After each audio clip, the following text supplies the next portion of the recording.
അസ്സലാമു അലൈക്കും. പറഞ്ഞാൽ തീരാത്തത്ര നേട്ടങ്ങളുള്ള വളരെ പ്രധാനപ്പെട്ട ഒരു ദിക്കറിനെ കുറിച്ചിട്ടാണ് ഇന്നത്തെ വീഡിയോ. സ്വർഗത്തിലെ നിധികളിൽ പെട്ടൊരു നിധി എന്നാണ് ഈ ദിക്കറിനെ അറിയപ്പെടുന്നത്. നമ്മുടെ ജീവിതത്തിലെ 70 തരം ബുദ്ധിമുട്ടിനെയും 70 തരം ആപത്തിനെയും തടയാൻ സഹായിക്കുന്ന ഒരു ദിക്കറാണിത്. നമ്മുടെ നബി സല്ലല്ലാഹു അലൈഹി വസല്ലമ തങ്ങൾ നമ്മെ പഠിപ്പിച്ച വളരെ പ്രധാനപ്പെട്ട ദിക്കറാണിത്. ഈ ദിക്കർ ദിവസം ചൊല്ലുന്നത് സുന്നത്തും കൂടിയാണ്. മരുന്നാണ്, ശമനമാണ് എന്നൊക്കെ ഈ ദിക്കറിനെ കുറിച്ചിട്ട് പറയുന്നുണ്ട്. 99 രോഗങ്ങൾക്ക് മരുന്നാണ് ഈ അത്ഭുത ദിക്കർ. ടെൻഷൻ മാറാനും ദുഃഖങ്ങൾ മാറാനും നമ്മുടെ ജീവിതത്തിൽ എല്ലാ നേട്ടങ്ങളും കൊണ്ടുവരാനും നമ്മുടെ ജീവിതത്തിൽ ഹൈർ ലഭിക്കാനും ഒക്കെ ഈ ദിക്കർ പതിവാക്കിയാൽ മതി. നമുക്ക് ഓരോരുത്തർക്കും അള്ളാഹു ഒരുപാട് അനുഗ്രഹങ്ങൾ നൽകിയിട്ടുണ്ടല്ലോ. നാം ശ്വസിക്കുന്ന വായു, നമ്മുടെ വീട്, നമ്മുടെ കുടുംബം, നമ്മുടെ മക്കൾ, നമ്മുടെ ഭാര്യ, നമ്മുടെ ഭർത്താവ്, നമ്മുടെ ജോലി, നമ്മുടെ വാഹനം, ഇങ്ങനെ ഒരുപാട് എണ്ണിയാലും തീരാത്തത്ര അനുഗ്രഹങ്ങൾ അള്ളാഹു നമുക്ക് നൽകിയിട്ടുണ്ടല്ലോ. ഈ എല്ലാ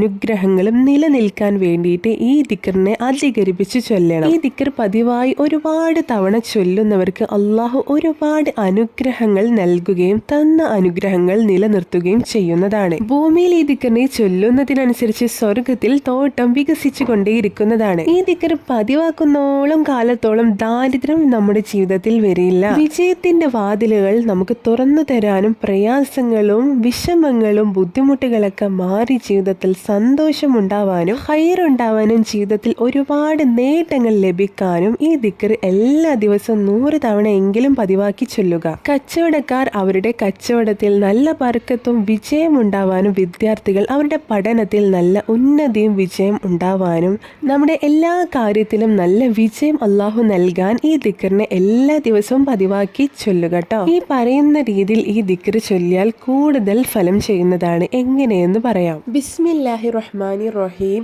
വലാ ഹൗല വലാ ഖുവത ഇല്ലാ ബില്ലാഹിൽ അലിയിൽ അലീം. ദിവസവും 100 തവണ ഇങ്ങനെ ചൊല്ലുന്നത് പതിവാക്കുക. ഈ നേട്ടങ്ങളൊക്കെ അള്ളാഹു നിങ്ങൾക്ക് നൽകുന്നതാണ് ഇൻഷാ അല്ലാഹ്.